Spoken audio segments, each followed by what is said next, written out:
ഈശോ മിശിഹായ്ക്ക് സ്തുതിയായിരിക്കട്ടെ.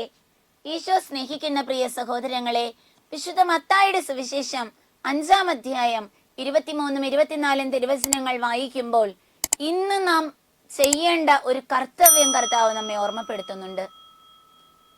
നീ ബലിപീഠത്തിൽ കാഴ്ചയർപ്പിക്കുമ്പോൾ നിന്റെ സഹോദരന് നിന്നോട് എന്തെങ്കിലും വിരോധമുണ്ടെന്ന് അവിടെ വെച്ച് നീ ഓർത്താൽ, നീ കാഴ്ചവസ്തു ബലിപീഠത്തിന് മുമ്പിൽ വെച്ചിട്ട് ആദ്യം പോയി സഹോദരനോട് രമ്യതപ്പെടുക, എന്നിട്ട് വന്ന് ബലിയർപ്പിക്കുക. കാഴ്ചയർപ്പിക്കും മുമ്പ് നമുക്കുണ്ടായിരിക്കേണ്ട ഒരു മനോഭാവം കർത്താവ് നമ്മളോട് പറയാ. എന്നും സ്വർഗസ്ഥനായ പിതാവേ എന്ന് പ്രാർത്ഥന ചൊല്ലുന്നവരാണ് നമ്മൾ ഓരോരുത്തരും. പിതാവേ, അവരോട് ഞങ്ങളോട് തെറ്റ് ചെയ്യുന്നവരോട് ഞങ്ങൾ ക്ഷമിച്ചതുപോലെ ഞങ്ങളുടെ തെറ്റുകൾ ഞങ്ങളോടും ക്ഷമിക്കണമേ എന്ന് നമ്മൾ എന്നും പ്രാർത്ഥിക്കുന്നുണ്ട്. ഈ പ്രാർത്ഥനയുടെ ആന്തരാർത്ഥം തിരിച്ചറിഞ്ഞിട്ടാണോ ഞാൻ ഇന്ന് മുന്നോട്ട് പോകുന്നത്? പ്രിയ സഹോദരങ്ങളെ, വിശുദ്ധ പൗലോസ് ശ്ലീഹ എഫേസോസുകാർക്ക് എഴുതിയ ലേഖനം 4-ാം അധ്യായം 26-ാമത്തെ തിരുവചനത്തില് നമ്മൾ ഇങ്ങനെ പറയുന്നുണ്ട്: കോപിക്കാം, എന്നാൽ പാപം ചെയ്യരുത്. നിങ്ങളുടെ കോപം സൂര്യൻ അസ്തമിക്കും വരെ നീണ്ടുപോകാതിരിക്കട്ടെ. തുടർന്ന് 27-ാം തിരുവചനം പറയാണ്, അങ്ങനെ ചെയ്താൽ എന്ത് സംഭവിക്കും? സാത്താന് നിങ്ങൾ അവസരം കൊടുക്കുന്നവരായി മാറില്ല. തിരുവചനം പറയാണ് എഫേസോസ് 4:27, സാത്താന് നിങ്ങൾ അവസരം കൊടുക്കരുത്. ഇന്ന് നമ്മുടെ ജീവിതത്തിലേക്ക് നാം ഒന്ന് കണ്ണോടിച്ചാൽ നമുക്ക് കാണാൻ പറ്റും, സാത്താൻ നമ്മുടെ കൺട്രോൾ ഏറ്റെടുത്തു പോകുന്ന ചില ജീവിത സാഹചര്യങ്ങളുണ്ട്.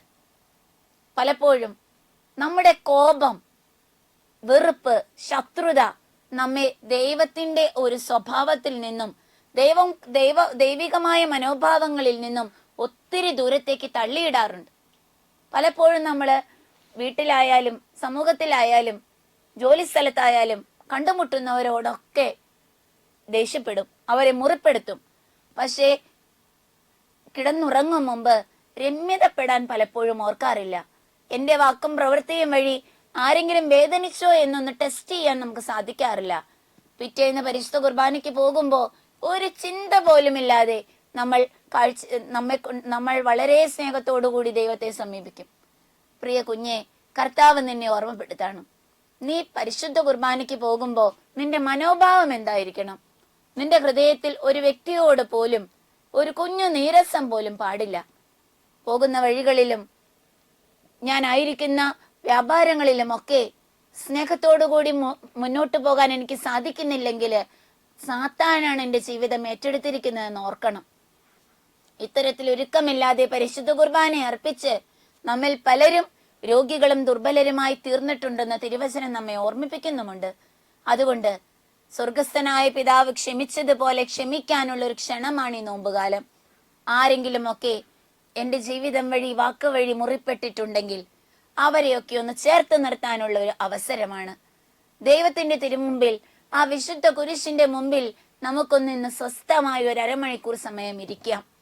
ഇന്ന് വരെ ഞാൻ നടത്തിയ പരിശുദ്ധ കുർബാന അർപ്പണങ്ങള് അത് ദൈവത്തിന് പ്രീതികരമായിരുന്നു.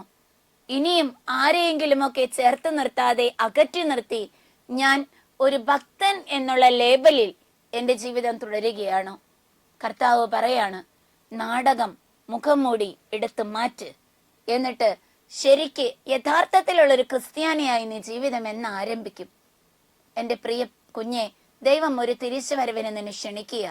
ഇനിയെങ്കിലും പരിശുദ്ധ ബലിപീഠത്തെ സമീപിക്കുമ്പോ, പരിശുദ്ധ കുർബാന അർപ്പിക്കാനായി ദേവാലയത്തിലേക്ക് കയറി ചെല്ലുമ്പോ നമ്മെ വേദനിപ്പിച്ചവരെയും നമ്മെ മാറ്റി നിർത്തിയവരെയും വിമർശിച്ചവരെയും ഒക്കെ ഹൃദയത്തിൽ ചേർത്ത് നിർത്തിയാകട്ടെ നമ്മുടെ മുന്നോട്ടുള്ള നടപ്പ്. അതിനുള്ള വലിയ കൃപ തമ്പുരാനോട് പ്രാർത്ഥിക്കാം. ഹൃദയപൂർവ്വം ക്ഷമിക്കാൻ നമുക്ക് സ്വർഗത്തിൽ പോകണ്ടേ.